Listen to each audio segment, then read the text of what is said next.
عن معاذ بن جبل قال كنت ردف النبي صلى الله عليه وسلم ليس بيني وبينه إلا مؤخرة الرحل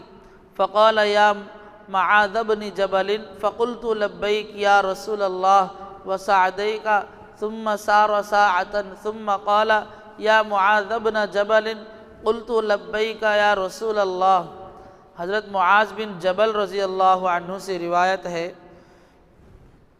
کہ ایک دفعہ میں حضور صلی اللہ علیہ وسلم کے ساتھ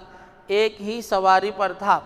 اور میرے اور آپ کے درمیان کجاوے سے پچھلے حصے کے سوا اور کوئی چیز حائل نہیں تھی، یعنی میں حضور کے پیچھے بالکل ملا ہوا بیٹھا تھا کہ چلتے ہی چلتے آپ صلی اللہ علیہ وسلم نے مجھے پکارا اور فرمایا معاذ بن جبل۔ میں نے عرض کیا لبیک یا رسول اللہ وسعدیک، یعنی میں حاضر ہوں، ارشاد فرمائیے۔ پھر کچھ دیر چلنے کے بعد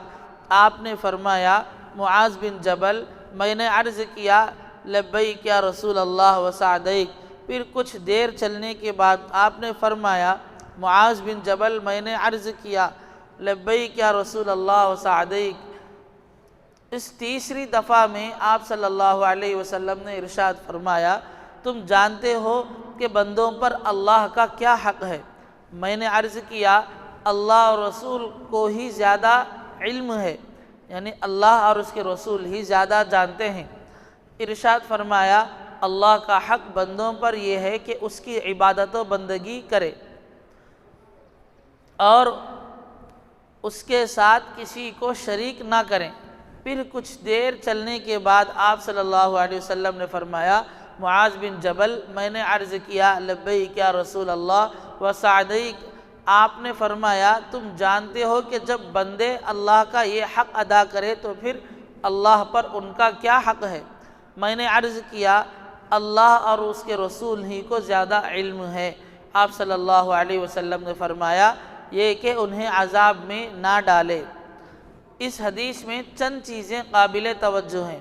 حضرت معاذ رضی اللہ عنہ نے اصل حدیث بیان کرنے سے پہلے حضور صلی اللہ علیہ وسلم کے ساتھ ایک ہی سواری پر سوار ہونے اور آپ کے پیچھے بالکل آپ سے مل کر بیٹھنے کو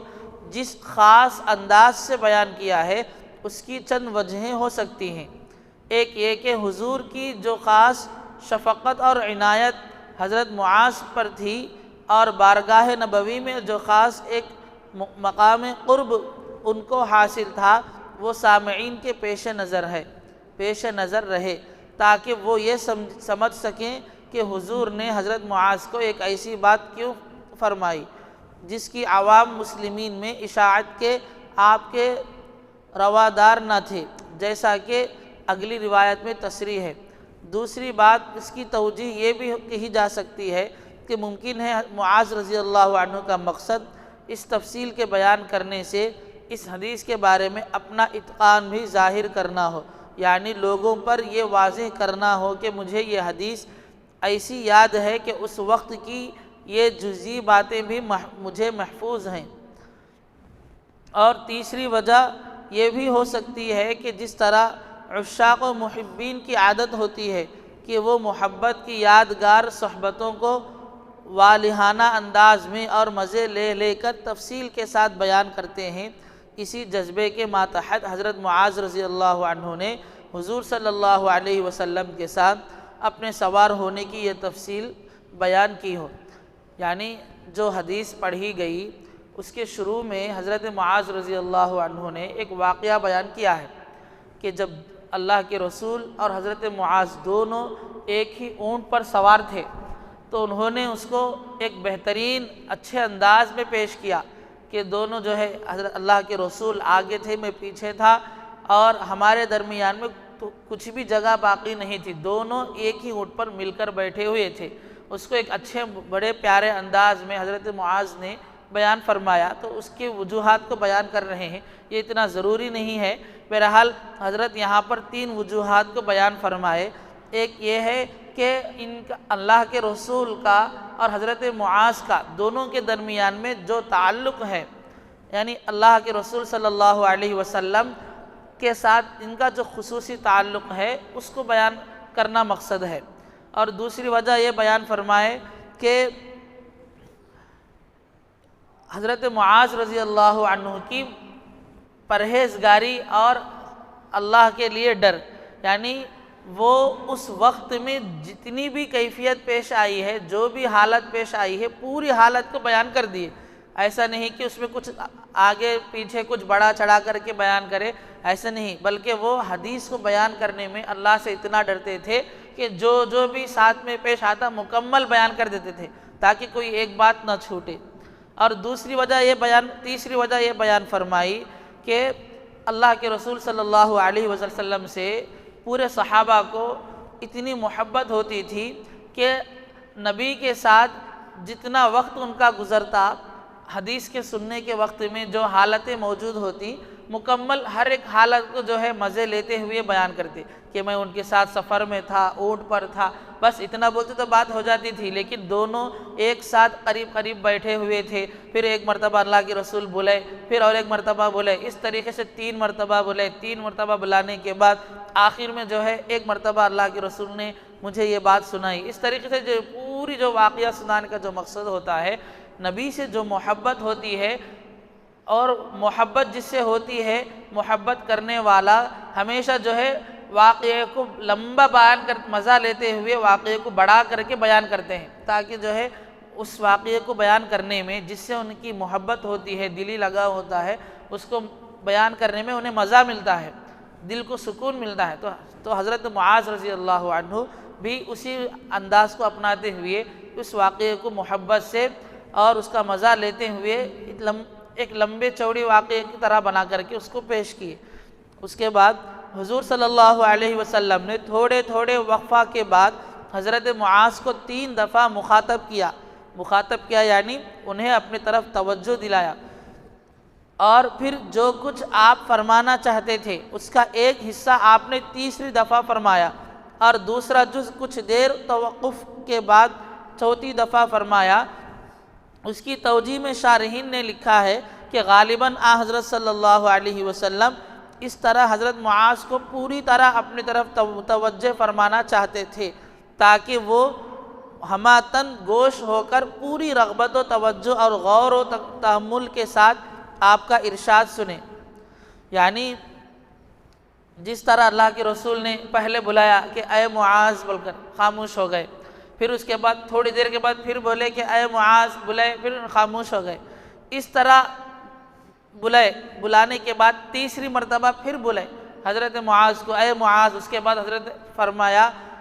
ایک بات بیان فرمائی، کیا بیان فرمائی؟ بندوں پر اللہ کا کیا حق ہے؟ تو اس کے بارے میں بیان فرمایا کہ بندوں کا اللہ پر حق یہ ہے کہ وہ دنیا میں اللہ ہی کی عبادت کرنا ہے، وہی اللہ ان کو دنیا میں بھیجے اور دنیا بھی بنائے اللہ ہی ہے، ان کے لیے پوری انتظامات جو ہوئے دنیا کے اندر ہے، پانی کا، موسم کا، بارش کا اور اناج کا، یہ سب جو انتظامات ہو رہے ہیں یہ اللہ کی جانب سے ہو رہے ہیں۔ اس اللہ کی قدرت کو سمجھ کر پہچان کر بندوں کا حق یہ ہے کہ وہ اللہ ہی کی عبادت کرے، ہر وقت پر اللہ کا شکر ادا کرے اور اللہ کے ساتھ کسی کو شریک نہ کریں۔ پھر اس کے بعد اور ایک مرتبہ اللہ کے رسول صلی اللہ علیہ وسلم تھوڑی دیر وقت لے کے پھر اے معاذ بول کر کے بلائے۔ یہ جو بیچ میں جو وقت اللہ کے رسول لے رہے تھے اس کے بارے میں حدیث کو تشریح کرنے والے شراح حدیث فرماتے ہیں، حدیث کی وضاحت کرنے والے محدثین علماء اکرام فرماتے ہیں کہ ایسا کہنا سامنے والے کو ہماری بات کی طرف مکمل طور پر توجہ میں لانا مقصد ہوتا ہے۔ ہمارے سامنے اگر کوئی بیٹھے ہوئے ہیں، ان کو ایک مرتبہ بلائے تو وہ ہماری طرف متوجہ ہو جاتے ہیں، اس کو ہم خاموش ہو گئے تو وہ انتظار میں رہتے ہیں کچھ کہنا چاہ رہے ہیں، کیا بولنا چاہ رہے ہیں۔ ہم مکمل پورے طور پر ہر ایک مشغولیت کو چھوڑ کر ان کی طرف متوجہ ہو جاتے ہیں۔ تو اسی طرح اللہ کے رسول کا اتنے مرتبہ وقت دے کر بلانے کا مقصد یہ ہے کہ حضرت معاذ بن جبل رضی اللہ عنہ پورے طور پر متوجہ ہو کر نبی کی پوری بات کو مکمل ایک سوئی کے ساتھ سنے اور اس کو سمجھے، اس لیے اللہ کے رسول نے اس طریقے کو اپنایا۔ پھر اس کے بعد بیان فرمایا دوسری توجہ یہ بھی کی گئی ہے کہ حضور کو اس میں تردد اور توقف تھا کہ معاذ سے بھی یہ بات بیان کر دی جائے یا نہ کی جائے، اس وجہ سے آپ نے ابتدا میں تو 3 دفعہ توقف فرمایا، اور جب بیان فرما دینے ہی کے متعلق آپ کا شرح صدر ہو گیا تب آپ نے بیان فرمایا۔ لیکن راقم کے نزدیک ان دونوں توجیہ میں تکلف ہے، اور زیادہ قرین قیاس یہ معلوم ہوتا ہے کہ حضور صلی اللہ علیہ وسلم پر اس وقت کوئی خاص استغراقی حالت طاری تھی، آپ حضرت معاذ کو مخاطب کرتے تھے اور کچھ فرمانے سے پہلے پھر اسی کی کیفیت میں استغراق ہو جاتا تھا، اس وجہ سے درمیان میں یہ وقفے ہوئے، واللہ اعلم۔ یہاں 4 لین میں اور ایک وجہ یہ بھی بیان فرمائی کہ اللہ کے رسول سوچ رہے تھے کہ یہ بات بیان کر دوں یا نہ کروں، بیان کر دوں یا نہ۔ جب ان کے دل کو اطمینان ملا کہ آپ بیان کر دیں تو اللہ کے رسول نے وقت لے کر کے بیان فرمایا، اور یہ 2 توجیہ ہے۔